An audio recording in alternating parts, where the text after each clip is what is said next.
सो मेरे बाल कैसे लग रहे हैं? बहुत बढ़िया, एक्सीलेंट। हाँ हाँ, थैंक यू थैंक यू। अच्छा, सो दोस्तों नमस्कार, जय हिंद जय भारत। सो आज पर्ल्स ऑफ धोलेरा का अगला वीडियो शूट कर रहे हैं हम। आज बात करेंगे हम कि धोलेरा का जन्म कैसे हुआ, एज फार एज हमारे देश की इकोनॉमी को लेके इसकी इम्पोर्टेंस के बारे में। तो इसके जन्म के बारे में बात करते हैं। तो दोस्तों मैं आपको लेके जाता हूं सन 2007 में। तब की सरकार ने, उनके दार्शनिकों ने, उनके विजनरीज ने ये सोचा कि भारत को एक बहुत तगड़ी बूस्ट चाहिए जिससे उसकी इकोनॉमी को बहुत फायदा हो। इसके चलते उन्होंने सोचा कि कुछ तो सड़कें बनाई जाएं और कुछ ऐसे जोन्स बनाए जाएं। अब आते हैं कि ये उसने किया क्या, उन लोगों ने, उन्होंने क्या किया कि सारी स्टेट्स को, भारत की सारी स्टेट्स को एक चिट्ठी लिखी जिसमें उन्होंने ये बोला कि आप हमें 100 स्क्वायर किलोमीटर की जमीन दीजिए जिससे हम वहां पे कुछ डेवलप करेंगे। और उस जमीन के लिए उन्होंने पैरामीटर्स रखे। वो पैरामीटर्स थे कि वो जमीन सस्ती होनी चाहिए, अच्छा इंफ्रास्ट्रक्चर डेवलप होने की कैपेबिलिटी होनी चाहिए और कनेक्टिविटी चाहिए बढ़िया। और सबसे बड़ी बात कि लोगों को ज्यादा उससे उथल पुथल नहीं होनी चाहिए और कोई ऐसी तकलीफ नहीं आनी चाहिए जिससे कि लोग वहां के परेशान हो कि ये इन्होंने ये बनाया है तो हमको नुकसान हो रहा है।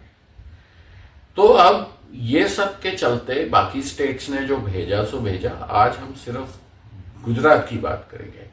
तो गुजरात ने ये 1 साल के अंदर अंदर उन्होंने एक प्रपोजल बना के भेजा। तब जो सरकार थी उस सरकार ने प्रपोजल बना के भेजा जिसमें 360 डिग्री की कनेक्टिविटी, सबसे कम डिस्टरबेंस टू एग्रीकल्चर। 70% वो जमीन जो इन्होंने रेकमेंड करी वो बैरन थी। एग्रीकल्चर इकोलॉजी डिस्टर्ब नहीं हो रही थी और सोलर एनर्जी आराम से पैदा होने की गुंजाइश थी क्योंकि गुजरात में धूप की मात्रा अत्यधिक होती है। तो इसके चलते गवर्नमेंट के पास जब ये प्रपोजल गया तो उन्होंने जब स्टडी किया तो उनको लगा कि ये बिल्कुल बढ़िया चीज है। और 2008 में गुजरात का ये जो हिस्सा है धोलेरा का, उसको एक स्पेशल इन्वेस्टमेंट रीजन करार कर दिया गया एक एक्ट के द्वारा, जिसको SIR एक्ट कहते हैं। अब मीनवाइल क्या किया सरकार ने, ट्रेड इकोनॉमी की बढ़ाने की तो बात हो ही रही थी, ये स्पेशल इन्वेस्टमेंट रीजन बनाया। उसके साथ साथ क्या किया कि इंडस्ट्रियल कॉरिडोर्स डेवलप करनी शुरू करी। 11 इंडस्ट्रियल कॉरिडोर्स डेवलप करने का प्रपोजल हुआ।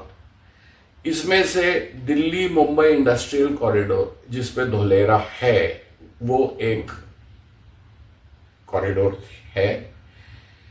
और ये सब चीज 2008 में शुरू कर दी गई। The ball was set rolling. अब ये जो इंडस्ट्रियल कॉरिडोर्स का गोल था, इनका मकसद बड़ा क्लियर था। इनका मकसद था एम्प्लॉयमेंट को डबल करना, इंडस्ट्रियल आउटपुट को ट्रिपल करना और एक्सपोर्ट्स को 4 गुना बढ़ाना। जब इतना सब कुछ होएगा, ग्लोबल कंपनीज इंडिया आएंगी और यहां आके बनाएंगी हमारे यहां, तो हम सब सोच सकते हैं कि ये मान सकते हैं कि इससे इंडिया के ट्रेड को अच्छा खासा बूस्ट मिलेगा। इसके अलावा ये जो पर्टिकुलर कॉरिडोर जिससे हमें अभी राब्ता है वो है दिल्ली मुंबई इंडस्ट्रियल कॉरिडोर। ये 1504 किलोमीटर लंबी है। दिल्ली के दादरी में इसका नॉर्थ नोड है और उसको ये यूपी दिल्ली के एनसीआर से होते हुए हरियाणा, राजस्थान, महाराष्ट्र से होती हुई ये जाके खत्म होती है जवाहरलाल नेहरू पोर्ट मुंबई में। सो ये जो चीज है इसका निर्माण किया गया और ये धोलेरा, इसलिए इसका धोलेरा का जन्म हुआ। अब इसके आगे की जो बात है वो मैं अपने अगले वीडियो में करूंगा, ठीक है, क्योंकि मैं चाहता हूं कि आपको बार बार थोड़ा थोड़ा ज्ञान दूं, जिससे कि हम सबको पता चले कि ये क्यों हो रहा है, कैसे हो रहा है। तो इस वीडियो में इतना ही मेरे दोस्तों। नमस्कार, जय हिंद, जय भारत।